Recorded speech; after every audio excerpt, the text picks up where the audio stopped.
Tasavvur qiling, mana aka ajal hozir kelib qoldi. Tayyormisiz shu narsaga aka? Yo'q.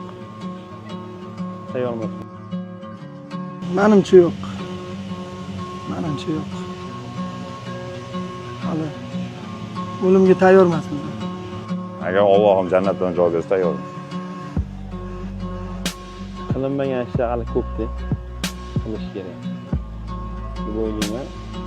Endi Alloh berguchi ham, olguchi ham Allohku, lekin olaman deb kelsa iloji yo'q, olib ketadi ba'zi. O'limga tayyor bo'lish uchun avvalambor savobli ishlarda ko'proq bo'lish kerak odamlar. Endi bilib bilmay baribir gunoh ishlar qilib qo'yganmiz. Biz nasibamiz yozilgan bo'lsa, bugun siz ham bilmaysiz, misol uchun men ham bilmayman. To'g'risi, qachon o'lishimizni, uni Alloh biladi.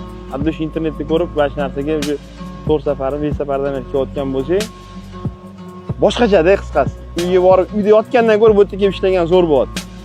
Maza qilyapmiz degan kelar, og'aynim yur deb olib kelyapman.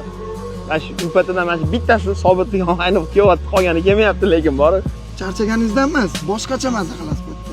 Ana g'ubor, kibr baribir eslatib turadi-da, kelishingizni eslatib turadi. Chunki nimaga? Hammamiz keladigan joyimiz. O'shanga balki deb o'ylayman.